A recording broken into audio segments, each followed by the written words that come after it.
नमस्कार. Prime time महाराष्ट्रामध्ये मी सुहास आपल्या सगळ्यांचं स्वागत करतो.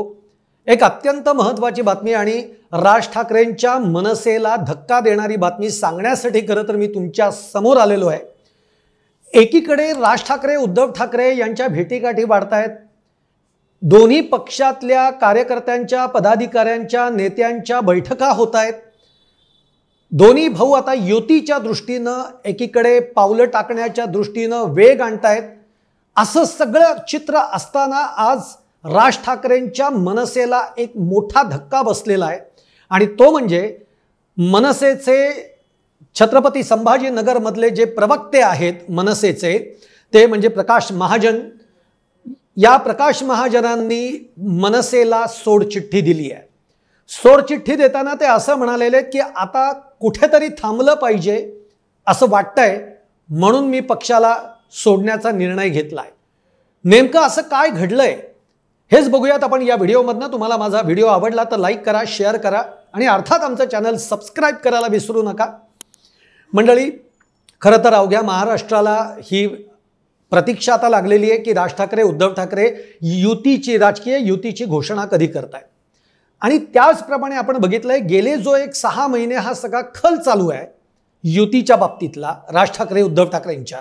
याच्यामध्ये प्रकाश महाजन जे आहेत यांची भूमिका जर आपण बघितली, त्यांचे त्यावेळेचे बाईट्स जर आपण काढून बघितले तर या दोघांची युती व्हावी असा एक सकारात्मक ज्याला म्हणतो एक दृष्टिकोन सातत्याने प्रकाश महाजन यांनी ठेवला. आणि मराठवाड्यातले म्हणूयात किंवा छत्रपती संभाजीनगरमधले म्हणूयात एक तडफदार प्रवक्ता मनसेचा म्हणून प्रकाश महाजन यांच्याकडे बघितलं जातं. आणि वेळोवेळी त्यांनी आपल्या पक्षासाठी अनेकांना अंगावर सुद्धा घेतलं. अगदी पहलगामच्या मुद्द्यावर सुद्धा त्यांनी केंद्र सरकारला जोडायलाही मागे पुढे पाहिलं नाही.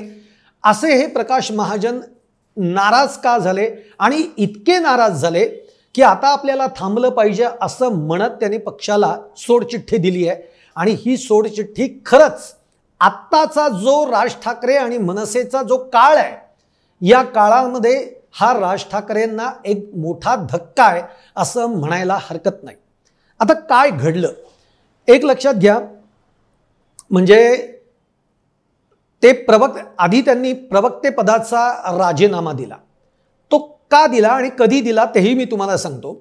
एक तर साधारणतः प्रकाश महाजनांची ही भावना झाली की लोकसभेच्या निवडणुकीच्या काळामध्ये प्रकाश महाजन यांना कुठेही विचारात घेतलं गेलं नाही, त्यांना प्रचारासाठी आणलं गेलं नाही.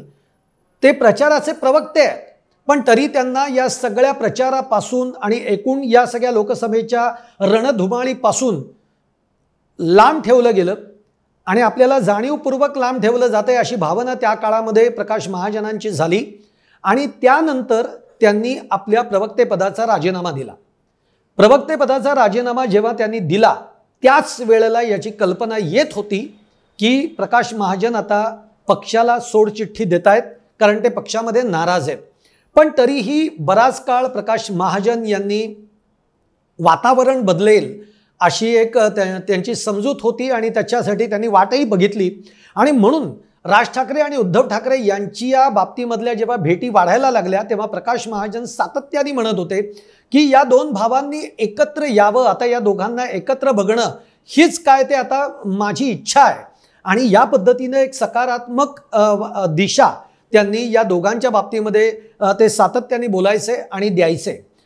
अशा प्रकाश महाजनांनी आज पक्षाला सोडचिठ्ठी दिली. याचं दुसरं कारण म्हणजे असं आहे की लोकसभेमध्ये डावललं गेलं. त्यांचं म्हणणं आहे की विधानसभेच्या निवडणुकीच्या वेळी आपला फक्त प्रचारासाठी वापर केला गेला.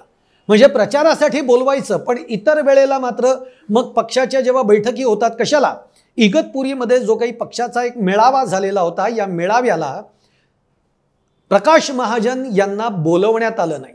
आणि त्याची कारणं काय दिली गेली तर प्रवक्त्याचं काम काय आहे, या मेळाव्यामध्ये प्रवक्त्यांची गरज नाही आहे अशा पद्धतीची कारणं ही त्यांना दिली गेली आणि त्यांना या इगतपुरीच्या मेळाव्यामध्ये बोलवलं गेलं नाही. आत्ता देखील नुकता जो एक नाशिकमध्ये ज्या भेटीगाठी झाल्या राज ठाकरेंच्या त्यावेळेलाही प्रकाश महाजन कुठे दिसले नाहीत. आत्ताच्या परवाच्या दिवशी जे आंदोलन नाशिकमध्ये झालं काल परवामध्ये त्याच्यामध्ये प्रकाश महाजन दिसले नाहीत आणि यावरूनच एक कल्पना यायला लागली की प्रकाश महाजन हे नाराज आहेत आणि ते बहुतेक पक्षाला रामराम ठोकतील। मनसेच्या साठी प्रकाश महाजनांनी मी जसं म्हटलं तसं पेहलगामच्या हल्ल्याच्या मुद्द्याला घेऊन प्रकाश महाजनांनी केंद्र सरकारवर, मोदी सरकारवर, अमित शहांवर सडकून टीका केलेली होती। म्हणजे त्यांनी याची फिकीर केली नाही की याचे परिणाम काय होतील, याचे पडसाद काय उमटतील, याची देखील त्यांनी कुठेही फिकीर केली नाही। दुसरी गोष्ट जर आपण बघितली तर राणे कुटुंबियांना सुद्धा प्रकाश महाजन यांनी अंगावर घेतलं, पण प्रकाश महाजनांची खंत अशी राहिली की आपण राणे कुटुंबियांच्या विरोधामध्ये एवढी बाजू लावून धरतो आहोत, त्यांच्यावर आपण सडकून टीका करतो आहोत, पण पक्षामधनं ज्या पद्धतीचा पाठिंबा आपल्याला पाहिजे तो आपल्याला मिळत नाहीये, याची खंत प्रकाश महाजनांना वाटली। आणि म्हणून या सगळ्या एक एक कारण म्हणजे लोकसभा असेल, विधानसभा असेल, इगतपुरीच्या मेळाव्याला बोलवलं नाही, मागच्या आता परवाच्या आंदोलनामध्ये सहभागी करून घेतलं नाही, ही जी एक सगळी खंत प्रकाश महाजनांच्या मनामध्ये राहिली। आणि शेवटी अखेर की आता आपण आत्तापर्यंत आपण अपेक्षा करत राहिलो पण आपल्या पदरी उपेक्षा झालेली आहे असं म्हणत प्रकाश महाजन यांनी मनसे या पक्षाला रामराम ठोकलेला आहे, त्यांनी पक्षाचा राजीनामा दिलेला आहे। आता एवढ्यावरच थांबून चालणार नाहीये, आपल्याला याकडे बघितलं पाहिजे। आत्ताचा जो काळ आहे हा खूप ज्याला म्हणूयात आपण की संक्रमणाचा काळ आहे। तो अशा अर्थाने म्हणजे आज खऱ्या अर्थाने राज ठाकरेंच्या मनसेला जे पुढच्या काळातले दिवस येणार आहेत ते एका वेगळ्या अर्थाने चांगले दिवस येऊ पाहत आहेत।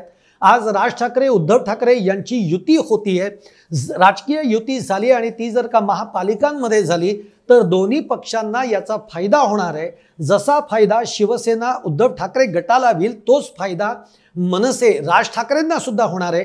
जी एक पक्षामध्ये मरगळ आलेली आहे, आज पक्षाकडे ना नगरसेवक आहे, ना आमदार आहे, ना खासदार आहे, ना साधे कार्यकर्ते उरलेले आहेत, अशी जेव्हा परिस्थिती येते आणि अशा स्थितीत म्हणजे एकीकडे एक चांगलं चित्र, आशादायी चित्र हे पक्षासाठी दिसत असताना आणि त्या वाटेवर पक्ष चालत असताना प्रकाश महाजनांसारख्या एका नेत्यांनी, प्रवक्त्यांनी आपलं पक्षाला राजीनामा द्यावा ही खरोखर राज ठाकरेंसाठी अत्यंत मोठा धक्का आहे असं म्हणायला हरकत नाही।